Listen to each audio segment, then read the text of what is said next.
ओम सभी को नमस्ते। मंत्रोच्चारण।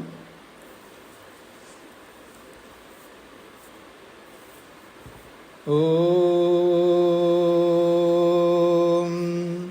सहना ववतु सहनौ भुनक्तु सह वीर्यं करवावहै तेजस्विनावधीतमस्तु मा विद्विषावहै।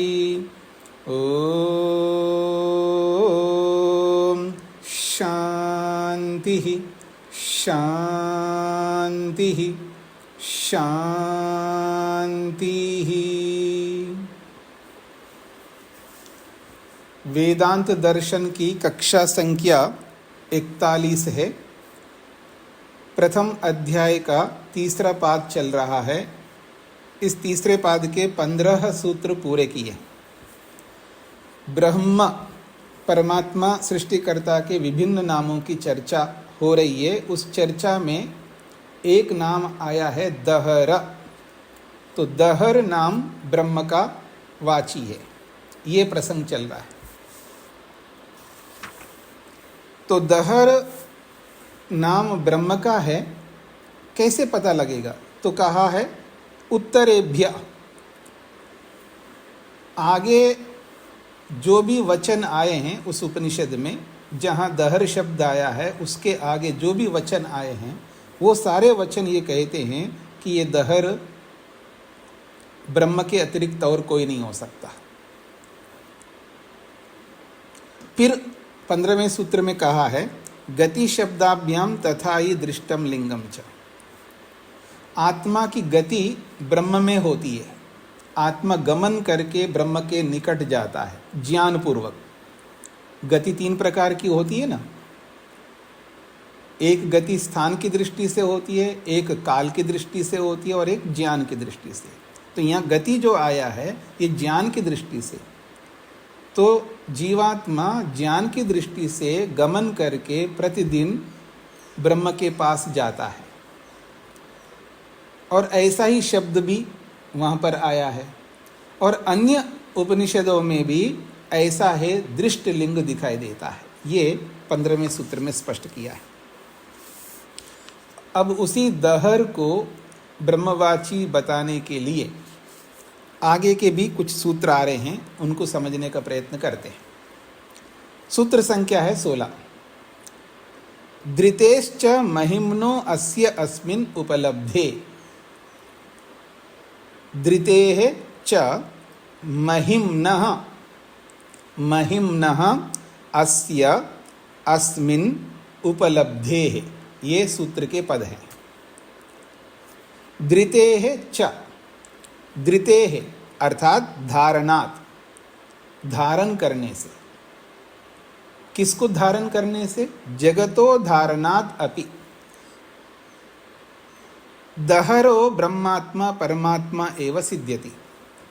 जगत को धारण करने वाला होने से, क्योंकि जहाँ जिस प्रसंग में दहर आया है वो दहर जगत को धारण करता है, ऐसा भी बताया है। तो इसलिए जगत को धारण करने से भी दहर नाम ब्रह्मवाची है, वो परमात्मा ही है, ऐसा सिद्ध होता है।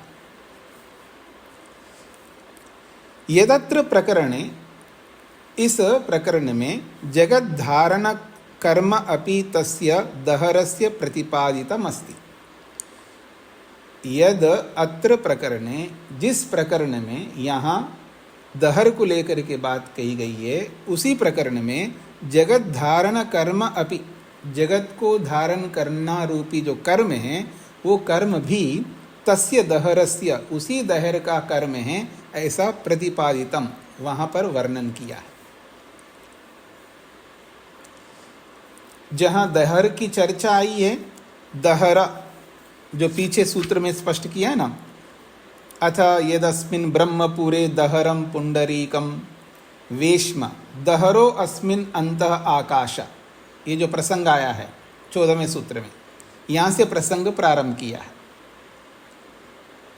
यदस्मिन् ब्रह्मपुरे दहरम पुंडरीकम वेश्म दहरो अस्मिन् अंतः आकाशः तस्मिन् यद अंतः तद अन्वेष्टव्यम तद वावा विजिज्ञासितव्यम इति।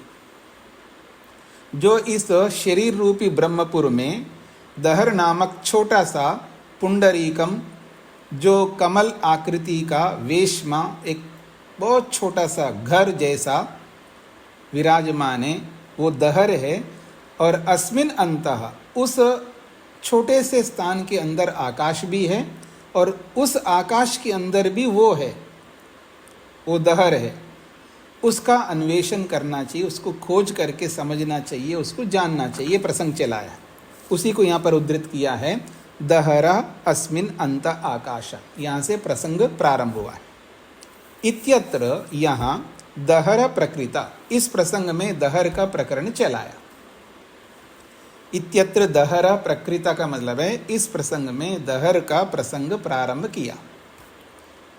स एव, और वही दहर, उसी दहर को लेकर के आगे का प्रसंग प्रारंभ किया है। अथ यह आत्मा स सेतु विद्रति येषां लोकानां असंभेदाय। अथ यह आत्मा, ये जो आत्मा है वो क्या है? सह सेतु, वो सेतु है। किसका सेतु है वो बताएंगे। विद्रति, और वो विद्रति भी है, धारण करने वाला है। किसको? येषां लोकानाम, इन लोकों को। क्यों धारण करता है? असंभेदाय, उसका संभेद ना हो, वो टूट फूट ना जाए, वो बिखर ना जाए, वो बिखर ना जाए, उसके लिए वो धारण करता है। ये प्रसंग वहाँ पर बताया है। अब उस प्रसंग को थोड़ा समझने का प्रयत्न करते हैं। ये छांदोग्य का प्रसंग है जी। छांदोग्य में सत्यकाम जाबाला को उपदेश करते हैं उनके गुरुजी। उस उपदेश के अंतर्गत, बहुत लंबा उपदेश है, उपदेश के अंदर सत्यम शब्द को लेकर के उपदेश किया है। सत्यम, अब सत्यम को लेकर के जब उपदेश किया तो सत्य क्या चीज है उसका ऑपरेशन करके समझाया है ऋषि ने। सत्य का ऑपरेशन करके क्या ऑपरेशन किया सत्य का? सत्य में 3 वर्ण हैं, सत, ति और यम। सत एक वर्ण है, ति दूसरा वर्ण है, और यम तीसरा वर्ण है। सत, ति, यम, तो 3 वर्ण हैं सत्यम में। तो ये 3 वर्ण हैं, तो सत से क्या ले रहे हैं? तो उन्होंने कहा सत का मतलब है अमृत। सत का अर्थ है वह अमृत। फिर ती का क्या अर्थ है? तो उन्होंने कहा ती का अर्थ है मर्त्य, मरण धर्म, मर्त्य। सत का अर्थ अमृत है जो मरता नहीं है, और ती का मतलब है मर्त्य जो मरने वाला है। और यम का मतलब क्या है?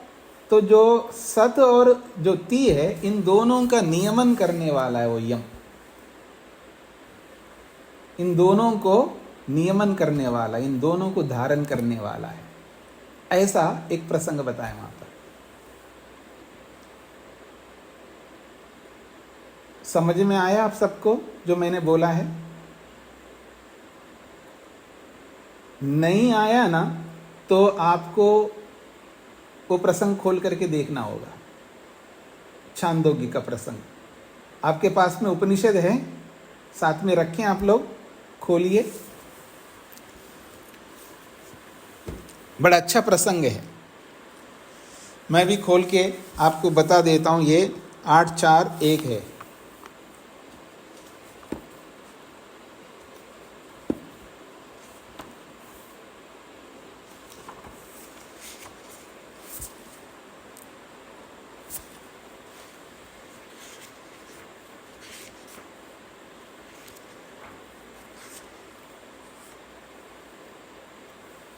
हाँ, यदि एकादश उपनिषद है आपके पास में, तो मेरी पुस्तक में पृष्ठ संख्या 614 है। छांदोग्य उपनिषद, अष्टम प्रपाठक, चौथा खंड और पहला श्लोक है। मिला है आप लोगों को? पृष्ठ संख्या खोला है 614 पृष्ठ संख्या, अष्टम प्रपाठक है। इससे पहले तीसरे खंड के 5वां श्लोक है। 5वें श्लोक में बताया है तानि ह वा एतानि त्रीणि अक्षराणि, वे ये 3 अक्षर हैं किसके? सतीयम इति। सतीयम इति सत्यम, सतीयम का मतलब है सत्यम, सत्यम के ये 3 अक्षर आ रहे। सतीयम इति, ये जो सत्यम है इसके 3 अक्षर है। तद यत् सत तद अमृतम, वह ये जो सत है वो अमृत है। अथ यत्ति तद मर्त्यम, और जो ती है वो मर्त्य है। अथ यद यम, और जो यद, अथ यद यम, और जो यम है तेन उबे यच्छति, जो यम है उस तेन, उस यम से उभे यच्छति, इन दोनों को नियम में रखता है। यानी सत को और ती को, इन दोनों को, अर्थात अमृत को और मर्त्य को, इन दोनों का नियमन करता है। यद अनेन उबे यच्छति, क्योंकि इस यम के द्वारा इन दोनों का नियमन होता है। तस्मात् यम अहर अहर वा एवं विद स्वर्गम लोकम एति। तस्मात् कहते हैं, तस्मात् इसीलिए, यम जो यम कहलाता है, अहर अहर वा, अर्थात एक प्रकार से प्रतिदिन, एवं विद, ऐसा इस सत्यम को जानने वाला। एवं विद का मतलब है जो इस सत्यम को जानता है। सत्यम को किस रूप में जानता है? सत को अमृत के रूप में जानता है और ती को मर्त्य के रूप में जानता है, और जानकर के दोनों का समन्वय करता है। अमृत को भी और मर्त्य को भी, दोनों को साथ लेकर के समन्वय करता है। वो व्यक्ति स्वर्गम लोकम एति, वो स्वर्ग लोक को प्राप्त होता है। समझ में आ गए जी कुछ? उसके आगे देखिए, अगला प्रारंभ हो रहा है चौथा खंड, और चौथे खंड का ये पहला श्लोक है। अथ य आत्मा तस् ससेतु विद्रति येषां लोकानाम असंभेदाय।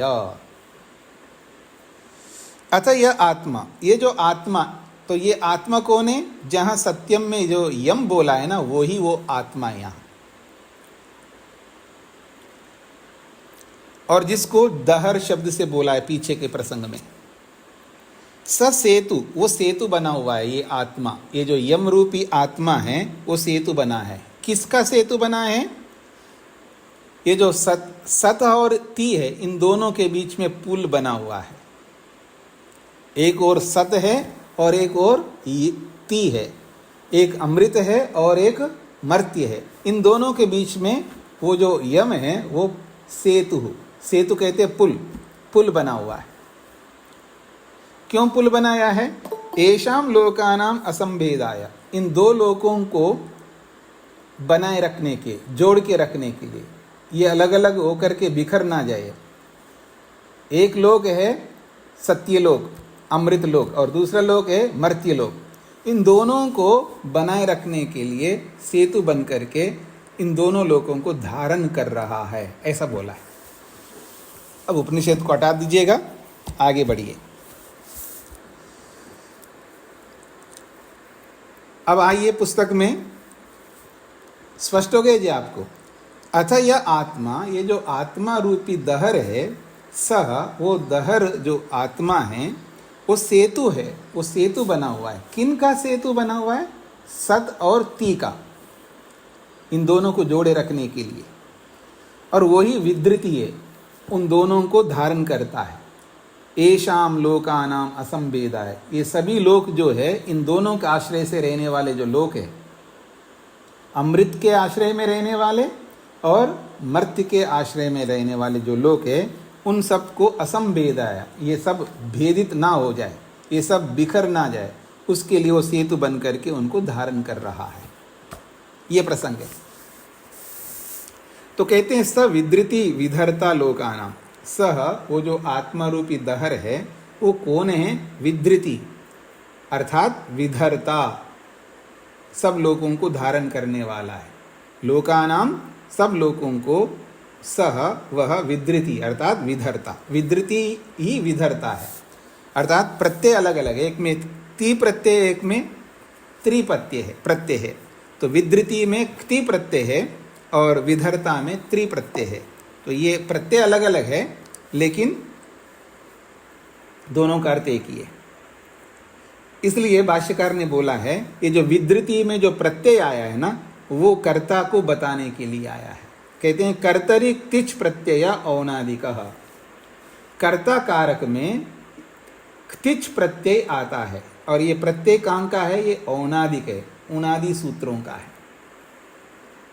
मतलब व्याकरण के जो ग्रंथ है उन ग्रंथों में एक उनादि सूत्र का समुदाय भी है, उसको उनादि कोश कहते हैं। उसमें बहुत सारे सूत्र हैं जो व्याकरण से संबंधित। उस उनादि कोश में, उस शास्त्र में ये जो 3 प्रत्यय आया है ये कर्ता को बताने के लिए आया है। इसलिए विधृति में जो क्ति प्रत्यय है वो कर्ता को कहता है। तब विधृति का मतलब है विधर्ता, धारण करने वाला। किनको? लोकानाम, लोगों को। न च जीवो लोकानाम विधर्ता भवति, यदि दहर शब्द से आप जीवात्मा को लोगे, जीव को लोगे तो जीव लोगों का विधर्ता तो नहीं हो सकता। फिर कहा है अस्मिन् अस्य महिम्ना उपलब्धे, अस्मिन् परमात्मनि, इस परमात्मा में, खलु अस्य महिम्ना, इसी की महिमा का, प्रभावस्य, इसी महिमा का प्रभाव का, उपलब्धे, उसी परमात्मा की महिमा की उपलब्धि का विधान शास्त्र में किया गया। अर्थात ऐसे परमात्मा की महिमा को हमें उपलब्ध करना चाहिए, अर्थात उसे पाना चाहिए, उसको आत्मसात करना चाहिए, ऐसा शास्त्र में विधान किया है। इत्यर्था, इस प्रसंग का यही मतलब है।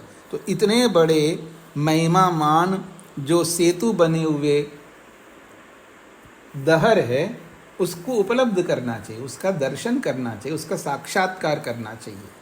ये इस विधान का तात्पर्य होता है। जब ब्रह्म के बारे में जब कथन किया जाता है, उसकी महिमा गाई जाती है। क्यों गाई जाती है?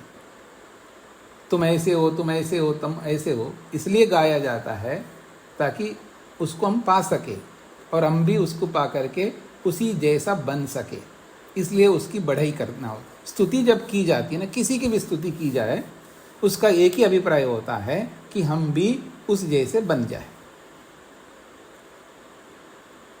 निर्धन जब धनवान की स्तुति करता है तो क्यों करता है? ताकि वो भी धन वाला बन जाए। निर्बल व्यक्ति बलवान की स्तुति इसलिए करता है ताकि वो बलवान बन जाए, वो भी बल वाला बन जाए। ऐसे भगवान की स्तुति हम लोग क्यों करते हैं? ईश्वर की स्तुति करते हैं हम लोग, केवल स्तुति नहीं करते हैं, साथ में प्रार्थना भी करते हैं। और स्तुति करके, प्रार्थना करके फिर उसका उपभोग रूपी उपासना भी करते हैं, तब जाकर के हम सार्थक हो सकते हैं।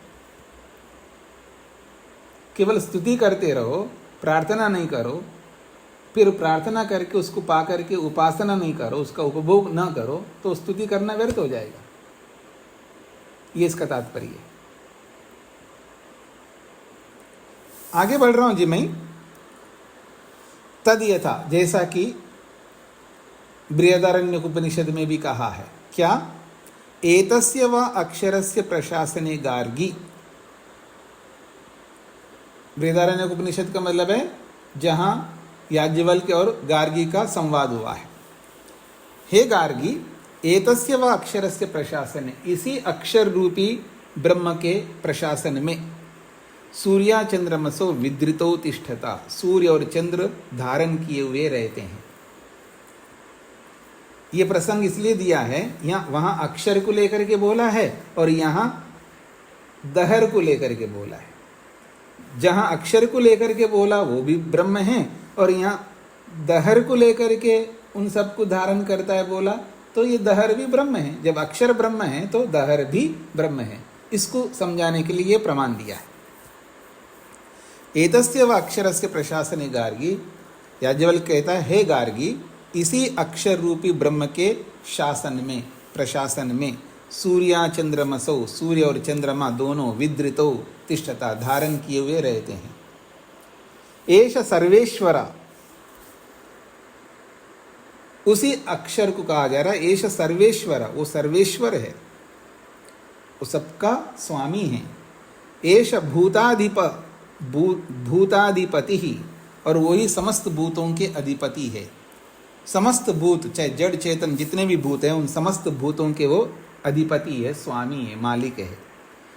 और इतना ही नहीं, एष भूतपालः, इन सभी भूतों का वो पालन करने वाला है, इसलिए वो भूतपाल भी कहलाता है।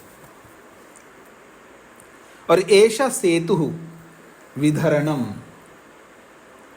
या विधरणे, एष सेतु विधरणे, इनको धारण करने के लिए वो सेतु भी बना हुआ है। किनका? एषाम लोकानाम असंभेदाय, ये सारे के सारे लोग भेद को प्राप्त ना हो, तितर बितर ना हो सके, इसलिए उन सब लोगों को बनाए रखने के लिए सेतु बन करके वो धारण कर रहा है। ऐसा बृहदारण्यक भी कह रहा है। तो छांदोग्य के प्रसंग में जो दहर है वो ब्रह्म ही होगा, नहीं तो ये बृहदारण्यक उपनिषदकार नहीं कहते ऐसे। और केवल उपनिषद में ऐसा कहते हो ऐसा भी नहीं है। वेदे अपि जगत धारणम परमात्मा कर्म उपदिष्टम, वेद में भी जगत को धारण करने रूपी जो कर्म है ये परमात्मा का ही ऐसा निर्देश किया है। कहाँ? ऋग्वेद में कहा है, स दाधार पृथिवीम द्यामुते माम कस्मै देवाय अविशा विधेम, ये आगे का प्रसंग है। सह, सह वही ब्रह्म, वही परमात्मा, इमाम पृथिवीम द्याम, पृथिवीम द्याम इमा, उत इमा, पृथ्वीम को अलग, पृथ्वीम तो अलग है, द्याम अलग है, फिर उत शब्द अलग है और इमाम अलग है। अर्थात सह वो परमात्मा, पृथ्वीम पृथ्वी को, फिर उता का मतलब है और, इमाम द्याम इस दिलोक को दाधारा धारण करता है। वेद भी कहता है। और दूसरा वेद अथर्ववेद का भी प्रमाण दिया है, इंद्रेह भुवनानि ये मीरे, इंद्रे, इंद्र ही भुवनानि समस्त भुवनों को, ये मीरे अपने अंदर धारण करके उनका नियमन करता है। तो वेद भी कह रहा है, अन्य उपनिषद भी कह रही है। इसलिए इस छांदोग्य के प्रसंग में जो दहर शब्द आया है ये ब्रह्मवाची है, ये कहना चाहते हैं। सूत्रार्थ, सृष्टि को धारण करने की महिमा, सृष्टि को धारण करने की महिमा,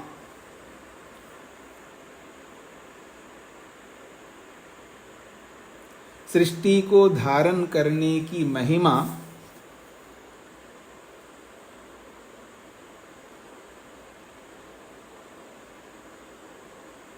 सृष्टि को धारण करने की महिमा इस दहर नामक ब्रह्म में पाई जाने से, इस दहर नामक ब्रह्म में पाई जाने से, इस दहर नामक ब्रह्म में पाई जाने से पता लगता है कि, इस दहर नामक ब्रह्म में पाई जाने से पता लगता है कि,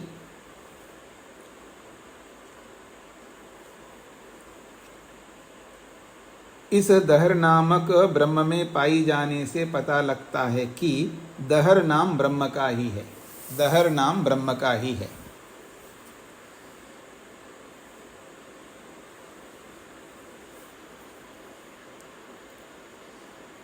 सृष्टि को धारण करने की महिमा इस दहर नामक ब्रह्म में पाई जाने से पता लगता है कि दहर नाम ब्रह्म का ही है।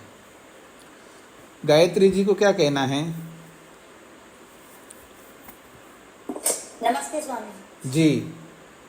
स्वामी जी, आपने जो ये तो अपना आत्मा को बताया पुल है, फिर जगत आप नीचे परमात्मा को से तो बता रहे हो, ये समझ बना। नहीं, आपका क्या कहते हैं, आपकी आवाज़ कट कट करके आ रही है, वॉइस ब्रेक हो रहा है, तो आप क्या कहना चाहते समझ में नहीं आया, दोबारा बोलिए। आपने जो बोलिए। आप आपको जो ना आपने जो ये बताया नहीं, से ती और ये का अर्थ बताया आपने, जी, तो आपने ये बताया, तो ये तो आप आत्मा को पुल बताया आपने, ये आत्मा पुल है कौन सी आत्मा? यम को। हाँ जी, यम जो है वो यम जो है वो आत्मा है, वो पुल बना हुआ है, दोनों को जोड़ने वाला है। फिर ये ना आपने नीचे परमात्मा को से तो बताया, तो वो आत्मा ही परमात्मा है ना। यहाँ पर यहाँ आत्मा का मतलब जीवात्मा थोड़ा है, यहाँ आत्मा का मतलब है परमात्मा ही है। जी धन्यवाद स्वामी। जी जी जी। तो आगे बढ़ता हूँ जी मैं। शकुंतला जी। हाँ जी, नमस्ते स्वामी जी। जी स्वामी जी, ये प्रभाव शब्द थोड़ा समझना था। क्या? प्रभावस्य उपलब्ध है। प्रभाव का मतलब है महिम्नः प्रभाव से, महिमा का जो प्रभाव होता है ना, इम्प्रेशन जो हम देते हैं ना, प्रभाव देते हैं लोगों को, अच्छा, वो प्रभाव है। उसकी महिमा का जो प्रभाव है, उस प्रभाव के कारण से उसको उपलब्ध करने की हमें उपलब्ध करना चाहिए, उसको उपलब्ध करने का विधान करते हैं। परमात्मा की इतनी महिमा का प्रभाव है इस संसार में, उसको हमें उपलब्ध करना चाहिए, अर्थात उसका दर्शन करना चाहिए, उसका साक्षात्कार करना चाहिए और उससे लाभ लेना चाहिए, उसकी महिमा के प्रभाव को देखते हुए। ये इसका तात्पर्य है। ठीक स्वामी जी। और ये अंतिम जो पंक्ति है, इंद्रिय भुवनानि ये मेरे, जी, ये थोड़ी समझ नहीं आई। ऐसा इंद्र जो है, इंद्र परमात्मा के लिए कहा जा रहा है। वो इंद्र जो है भुवनानि, समस्त भुवनों को, समस्त लोगों को, ये मेरे का मतलब धारण करके नियमन कर रहा है। अच्छा, दोनों ही कर रहा है, धारण और नियमन दोनों। हाँ जी, हाँ जी।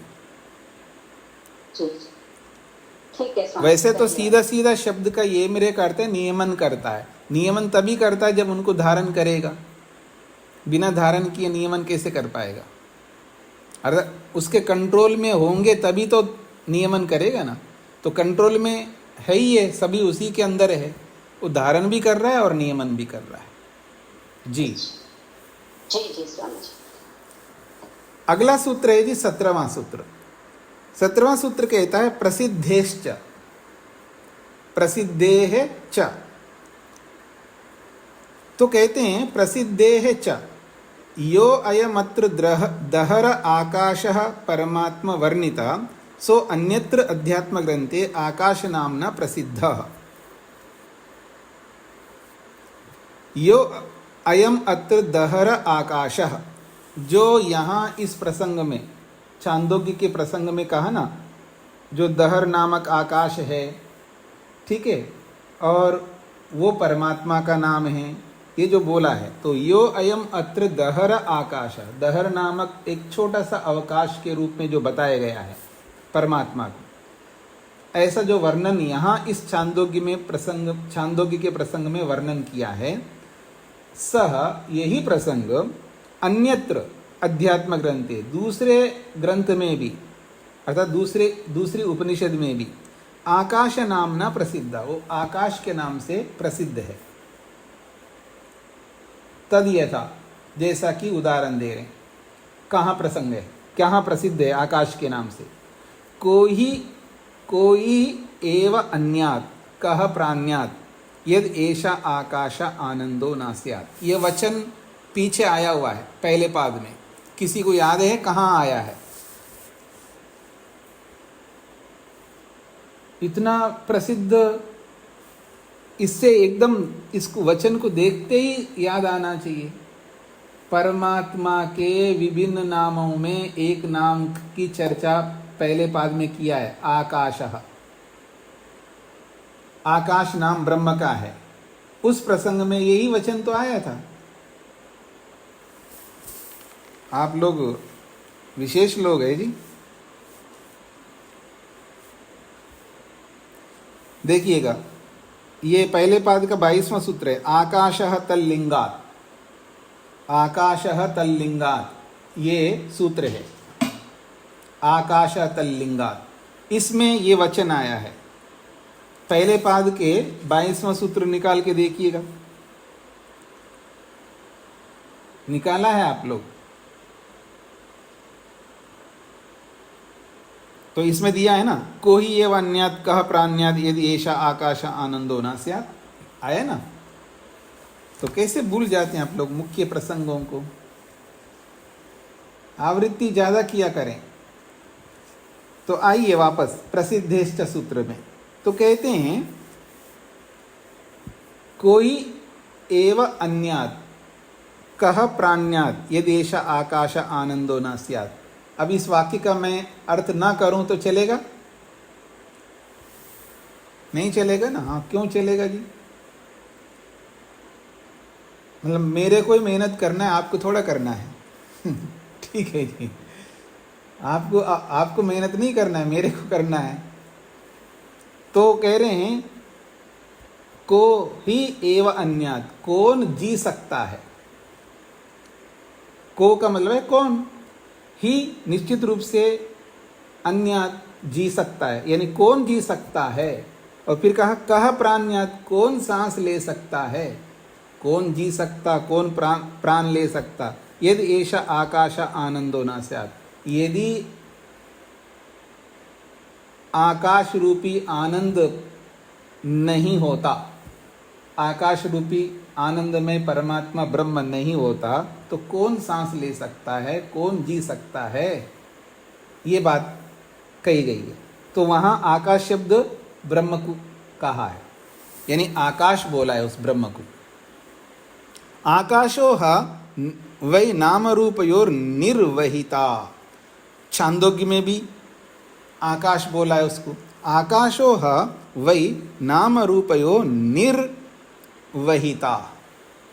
ये जो आकाश है, ये केवल आकाश नहीं है, ये आकाश क्या करता है, नाम रूपयो, नाम को और रूप को, नाम कहते हैं संज्ञा और रूप कहते हैं संजी।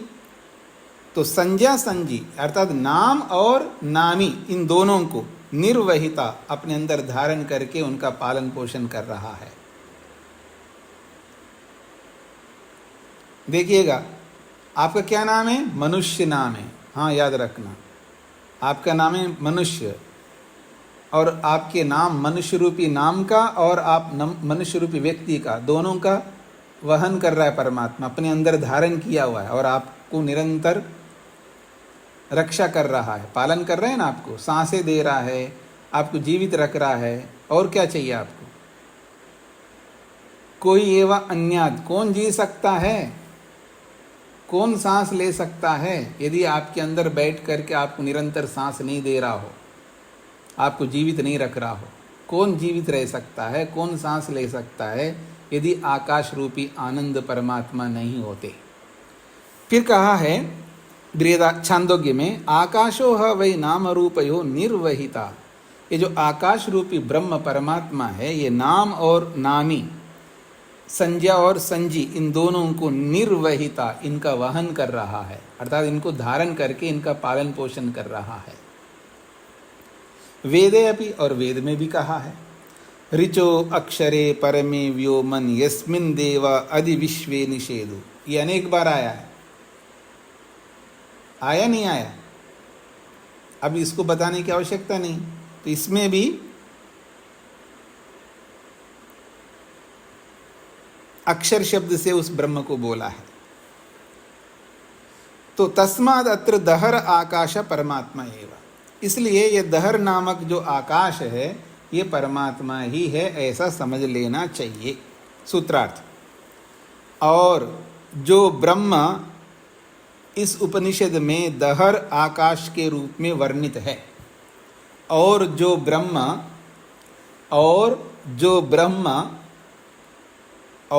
ब्रह्म इस उपनिषद में इसका मतलब छांदोग्य।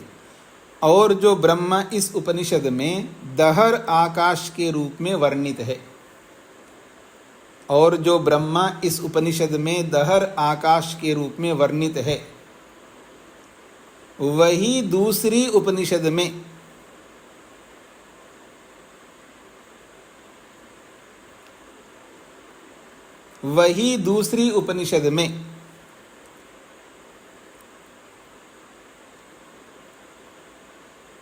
आकाश आनंद रूप में प्रसिद्ध होने से, आकाश आनंद के रूप में प्रसिद्ध होने से, वही दूसरी उपनिषद में आकाश आनंद रूप में प्रसिद्ध होने से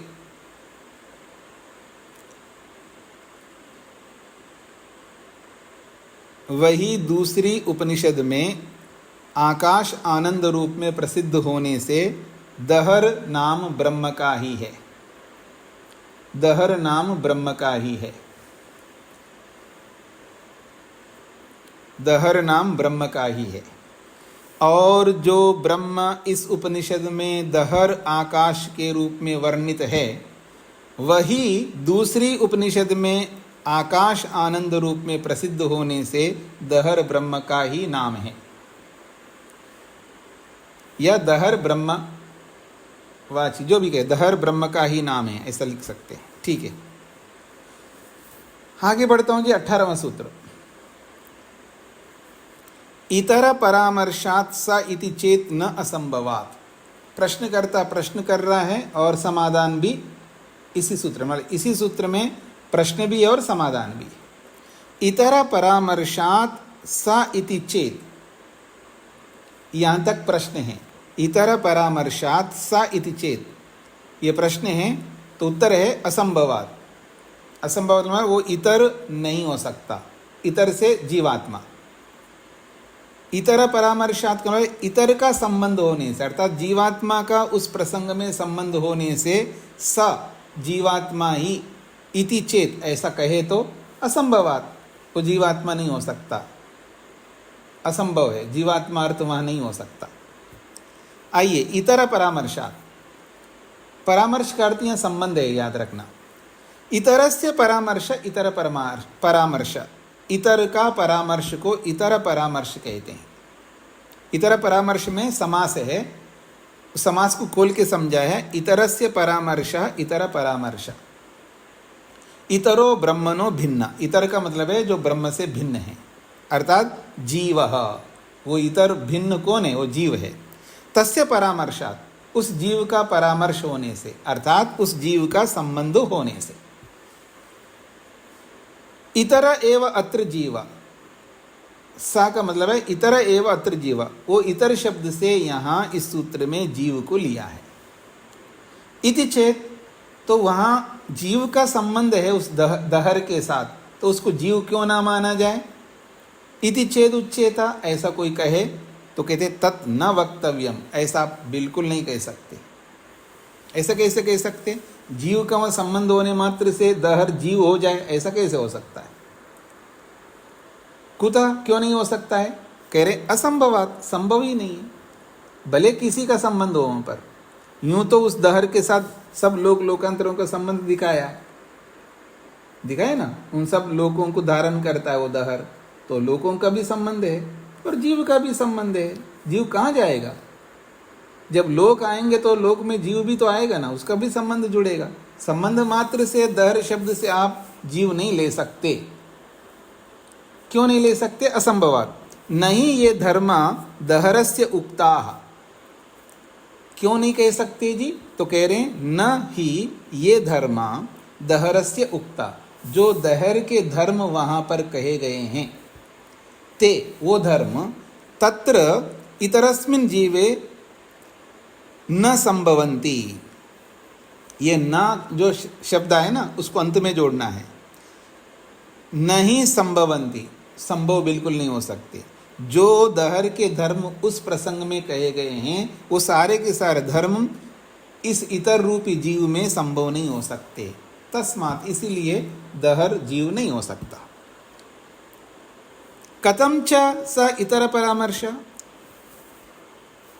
यदि हम पूछे, अर्थात सिद्धांति कह रहा है, यदि हम आपसे पूछना चाहिए प्रश्नकर्ता से, कथम च स इतर परामर्श, उस इतर रूपी जीवात्मा का वहाँ संबंध कैसे है, आप बताइए। अगर हम पूछें आपसे, संदीयते कह च सो असंभव इति उच्यते, फिर संदेह क्यों है, वो कौन है वो असंभव, अगर जीव नहीं हो सकता। संदीयते इतर परामर्श संदीयते, कथम च स इतर परामर्श संदीयते, वो इतर रूपी जीव का संदेह वहाँ क्यों हो रहा है। कहा च सो असंभव, और वो संभव असंभव क्या है, इन दोनों को लेकर के आगे बताया जा रहा है। कथम च स इतर परामर्श संदीयते, कैसे वो इतर रूपी जीवात्मा का वहाँ संदेह हो रहा है आपको, एक बात। और कहा च सो असंभव, और वो जीवात्मा का संदेह वहाँ हो रहा है तो वो नहीं हो सकता, वो असंभव है। ये दो बातों को आगे उच्चते समझाया जा रहा है। प्रश्न समझ में आ गया जी सबको। अब प्रसंग दे रहे हैं कि संदेह क्यों हो रहा है, दहर शब्द जीवात्मा का क्यों हो सकता है। तो कहते अथ य एषा संप्रसादो अस्मा शरीरा समुत्थाय परम ज्योति उपसंपद्य स्वेन रूपेण अभिनिष्पद्यते एष आत्मा इति ह उवाच।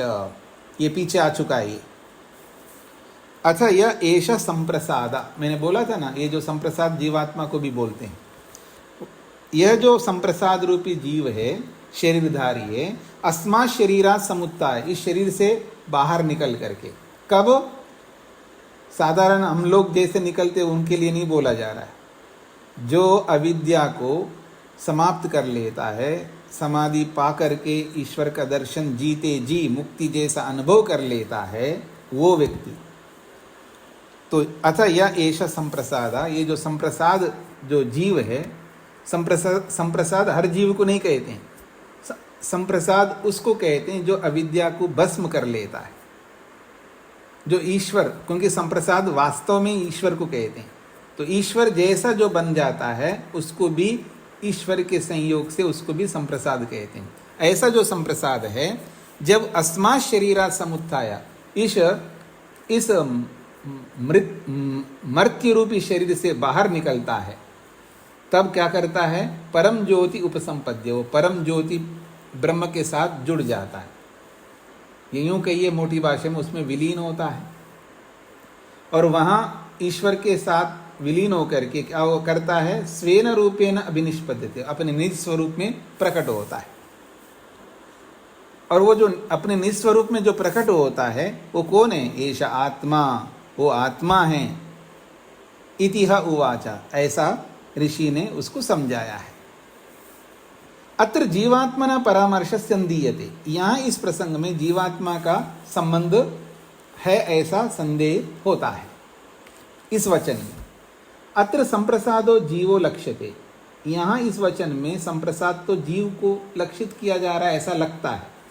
इति वक्तुम शक्यते, ऐसा आप कह सकते हो। तथापि फिर भी संप्रसाद शब्दों न साक्षात जीववाची। अब वो कहते हैं ये जो संप्रसाद शब्द आया है यहाँ पर, ये साक्षात सीधा सीधा जीव को कहने वाला नहीं है। ये तो ही अन्यत्र वर्ण्यते, क्योंकि दूसरे स्थान पर संप्रसाद शब्द को लेकर के ब्रह्म के लिए वर्णन किया गया है। और जो शब्द सीधा सीधा ब्रह्म के लिए वर्णन करते हैं तो साक्षात वो शब्द दूसरे का नहीं हो सकता।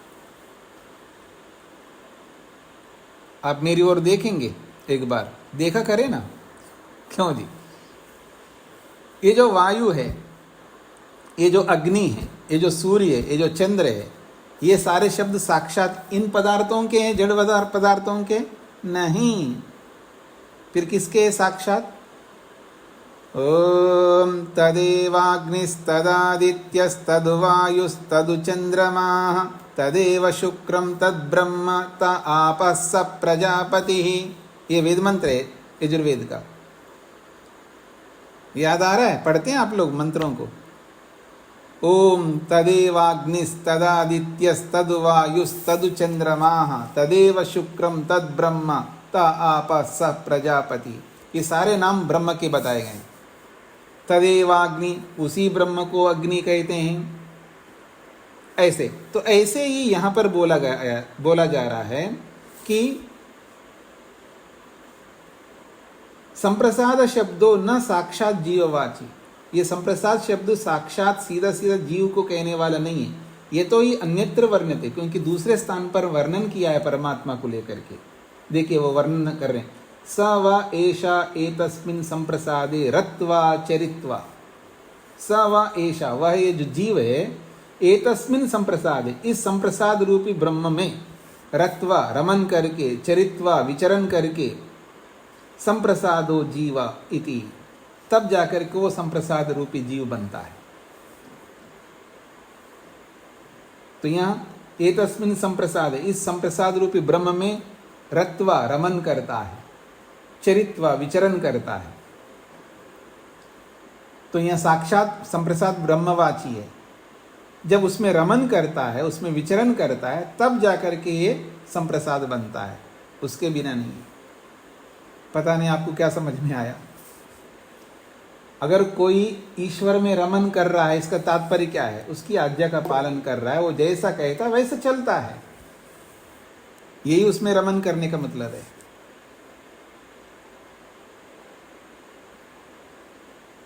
तब जाकर के वो संप्रसाद बनता है। इसलिए संप्रसाद और जीवा, तब जाकर के वो संप्रसाद रूपी जीव बनता है। और ये कैसे है?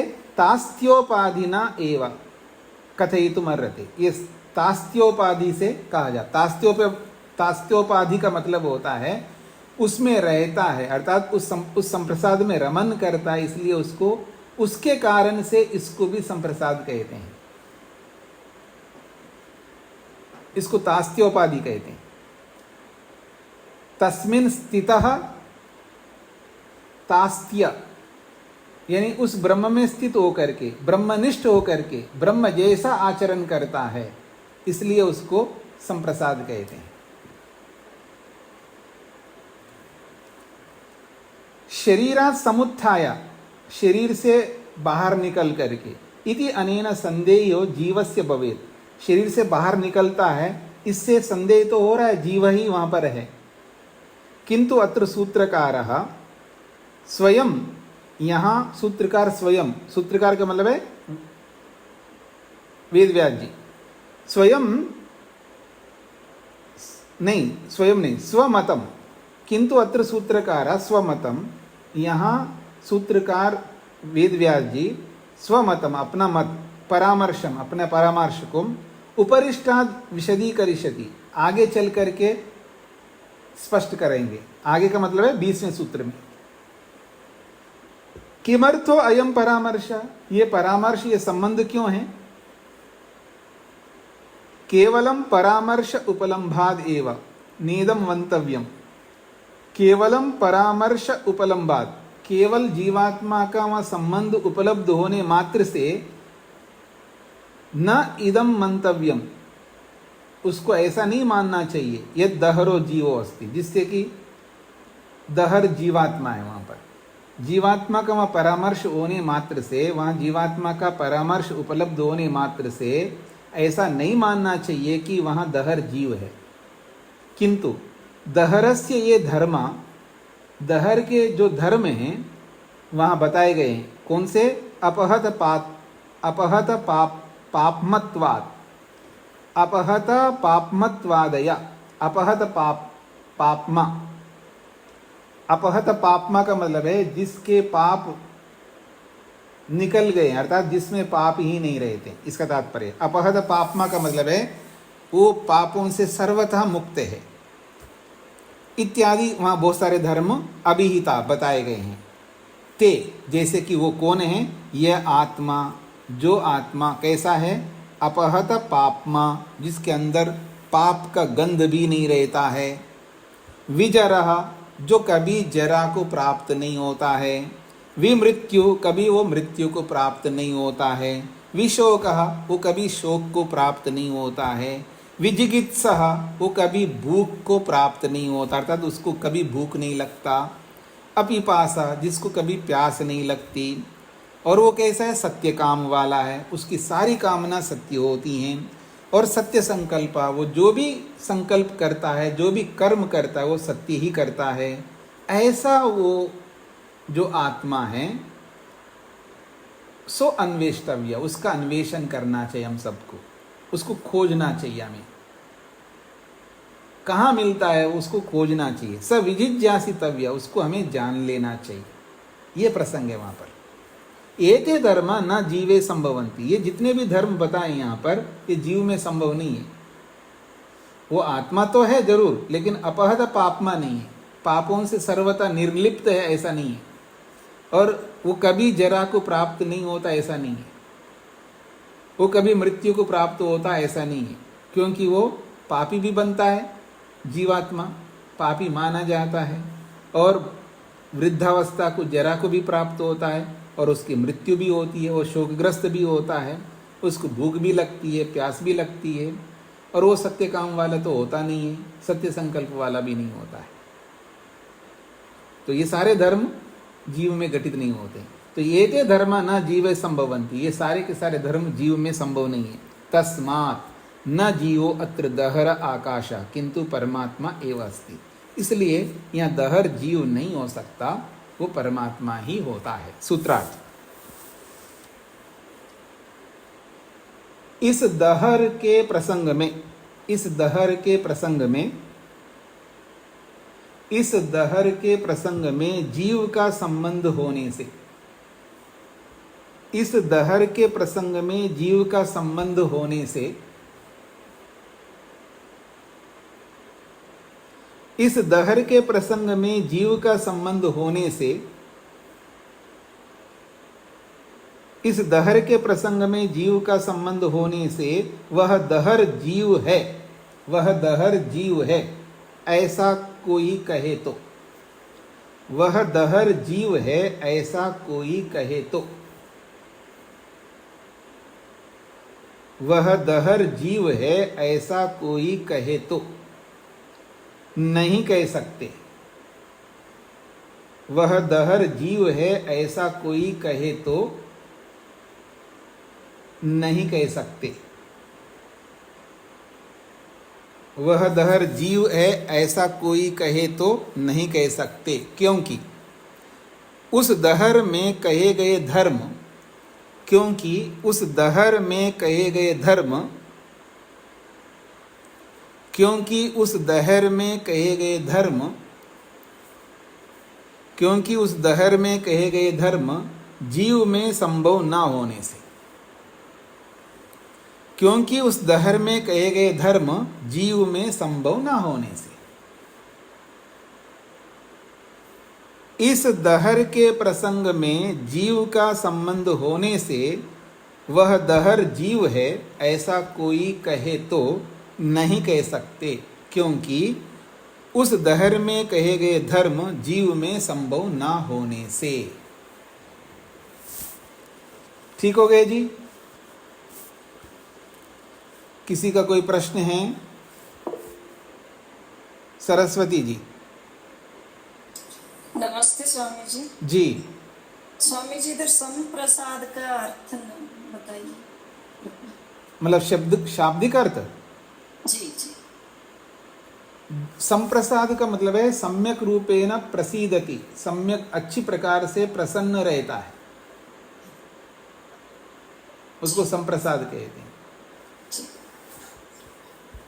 अनीता जी को क्या कहना है? स्वामी जी, ये विशदी करिष्यति, विशदी का अर्थ अर्थात खोल करके समझाते हैं, विस्तार से समझाते हैं। जी जी। हाँ जी, नरेंद्र जी। स्वामी जी, इसका मतलब हम ये कहें कि आत्मा, जीवात्मा कितना कोई पवित्र हो जाए जी, तो ईश्वर की श्रेणी में नहीं आ सकता, मतलब यही है ना? नहीं नहीं, पवित्र हो जाए तो ईश्वर जैसा हो जाता है, लेकिन ईश्वर नहीं होता। ईश्वर जैसा तो हो ही जाएगा ना। ईश्वर जैसा हो गया, लेकिन ईश्वर तो नहीं। ईश्वर कैसे होगा? वो तो ईश्वर ही रहेगा, आत्मा आत्मा ही रहेगा। वही तो। हाँ जी, हाँ जी, बिल्कुल बिल्कुल। हाँ जी, गायत्री जी को क्या कहना है? नमस्ते स्वामी जी। जी, स्वामी जी कल आपने बताया ना वे आत्मा आंखों से जाकर और सोए पाछे फिर परमात्मा से मिलने जाती है। फिर बोलिए क्या कहा आपने? आत्मा हाँ हाँ जब हम सो जाते हैं सुसुप्ति में तो परमात्मा से मिलने चली जाती है। हाँ जी, हाँ जी। फिर यूं हमने क्यों नहीं बेरा पाठता स्वामी जी? इसलिए बेरा नहीं पड़ता क्योंकि हम अविद्या में ग्रस्त है ना। अविद्या से ऊपर उभरेंगे तो हमको समझ में आएगा। अविद्या मतलब मूर्खता, ना समझपन।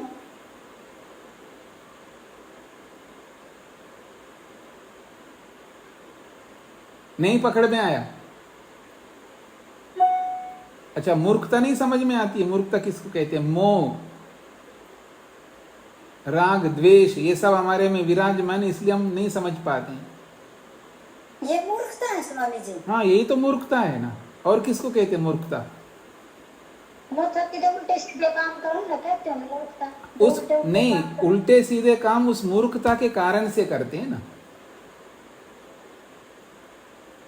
तो माँ भी तो उल्टे सीधे काम करती है ना, मोह से, राग से, द्वेष से। चलिए, निर्मला जी को क्या कहना है? नमस्ते स्वामी जी। जी, ये सूत्रार्थ में जो बताया गया है कि जो कोई जो है उसमें जो जो धर्म कहा गया है, धर्म का अर्थ ये है क्या उसमें जो है आत्मा में पाप रहित है, जो है उसमें मृत्यु रहित है, जन्म रहित है, यही है उसके धर्म। शोक रहित है, भूख रहित है, प्यास रहित है, सत्य काम और सत्य जो है आपने बताया है, ये है उसके धर्म। हाँ जी, वो दहर के, जी वो दहर के ये जो धर्म बताए गए हैं, धर्म का मतलब उसके जो विशेषताएं बताई गई है, उसके जो गुण बताए गए हैं, वो जीव में घटित नहीं होते। धन्यवाद स्वामी, धन्यवाद। जी जी जी। तो आज इतना ही रखते हैं जी। और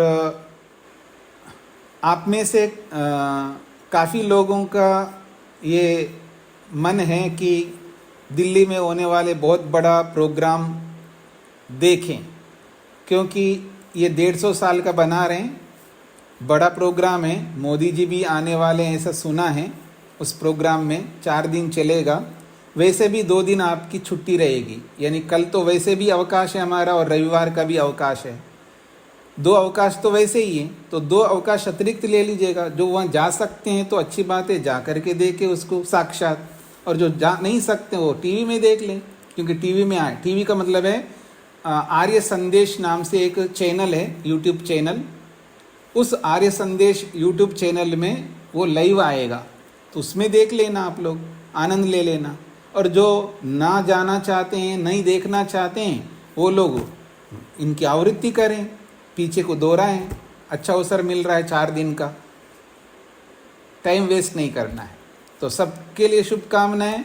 उस प्रोग्राम को आप उस बड़े कार्यक्रम का आनंद लीजिएगा। पता नहीं फिर दोबारा कब देख पाएगा व्यक्ति। ऐसे ऐसे प्रोग्राम देख लेना चाहिए, सुन लेना चाहिए, क्या हो रहा है समझ लेना चाहिए। ओम शांति शांति शांति।